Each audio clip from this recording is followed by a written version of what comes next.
Solo, a Star Wars story. It's the movie that no one really asked for, but one which surprisingly shaped up to be a welcome entry into the Star Wars franchise, with plenty of moments that help tie together the originals, prequels, sequels, and expanded universe in some pretty wonderful ways. No moment was, however, more exciting than that jaw-dropping moment during the movie's climax. And while an absolute dream come true for die-hard Star Wars fans who have devoured every single piece of canon, it's a moment that could perhaps leave those less familiar somewhat more perplexed. It should go without saying, but of course I'm gonna say it anyway, this video contains major spoilers for Solo, a Star Wars story. Like, this is the major spoiler from Solo, a Star Wars story. At the request of Disney, this video is not aimed to spoil the movie for those who haven't seen it, but to provide a commentary for those who have. And in order to do this explanation properly, this video will also include some pretty heavy spoilers for both Star Wars Clone Wars and Rebels. So please, again, if you don't want spoilers,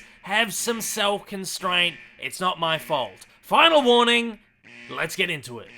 At the very end of Solo, it's revealed that the mastermind behind the entire heist operation that forms the core of the movie's storyline is none other than legendary former Sith, Darth Maul. Maul appears to Kira at movie's end in the form of a hologram, complete with bionic legs. He mentions that he wishes to keep her close to him and tells her of another mission that will find them on Dathomir, Maul's home planet. But hold up a moment. You're probably wondering, didn't Maul get chopped in half and thrown down a melting pit by Obi-Wan where he died a presumably quick yet very painful death? Well, technically, you'd be correct, but also technically, no. As a considerable amount of canon expanded universe lore over the last decade has retconned that very death. It was first revealed in the animated series Star Wars Clone Wars that Darth Maul had in fact survived his fall into the melting pit, and complete with his bionic legs, returned with a vengeance against his old master Darth Sidious. Maul travelled the galaxy and formed a criminal group of crime lords called the Shadow Collective, whose sole purpose was to take down Darth Sidious, his new pupil Darth Tyrannus, and the entire galactic empire. Maul would even at one point recruit the help of Jabba the Hutt in his plight.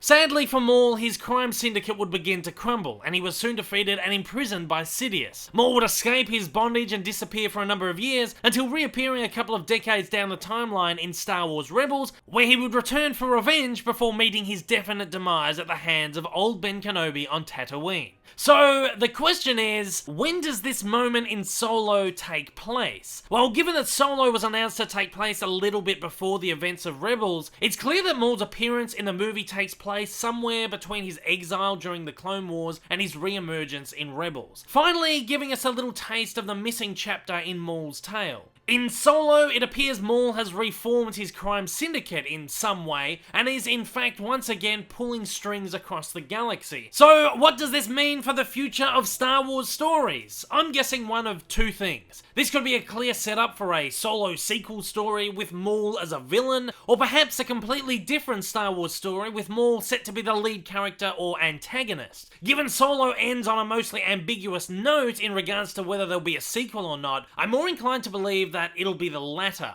Could Maul lead his syndicate into battle in Maul, a Star Wars story? Or maybe in the recently announced live-action Star Wars series for Disney's streaming platform, perhaps a revitalization of the previously canned Star Wars Underworld series? Or, most excitingly, will Maul appear as the villain in the heavily rumoured Kenobi, a Star Wars story? During the last act of this movie, Beckett mentions travelling to Tatooine to meet up with a big-time gangster who's putting together a crew for a job. Initially, I assumed that this big-time gangster was Jabba the Hutt, who of course calls Tatooine home, but it seems that this big-time gangster could in fact be Maul, pulling his old team back together, and perhaps Jabba will be rejoining. It seems likely that Maul and co could land on Tatooine and come into contact with Obi-Wan, who finds himself having to thwart their plan during his lengthy stay on Tatooine during this time period. And with Han Solo on the way to Tatooine at the end of Solo, could we see an enormous Marvel-type convergence of Solo, Maul, and Kenobi? While it appears that all the pieces of a puzzle are lining up, some things in the canon could cause headaches for this being any kind of possibility. Such as, of course, Han never having met Obi-Wan at the start start of A New Hope, unless they're pretending for some reason. And of course there's the fact that Maul was not even aware of Obi-Wan's survival of the Jedi Purge until during Rebels. Anyway, regardless of what's going on here, it seems that Maul is being keyed up for a larger role in the Star Wars universe, and will surely return as an antagonist or anti-hero in a future installment, with Kira, Beckett, and Solo likely in tow.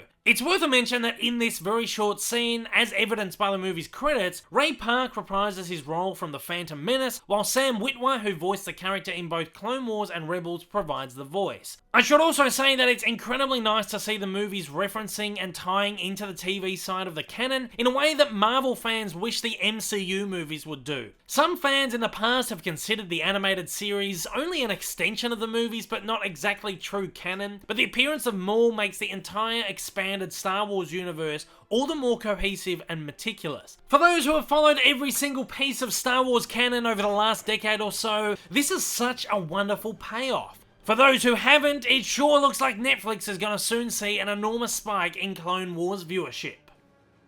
If this is your first time viewing my channel, if you enjoyed this video and you'd like to see more like this in the future, then please hit that big old subscribe button up on your screen right now and hit that like button down below. Also, don't forget to check out my many social media accounts and please consider supporting me over on Patreon. Thanks for watching, everybody. I hope I'll see you all again soon. Until next time, take care and I hope you have a wonderful day.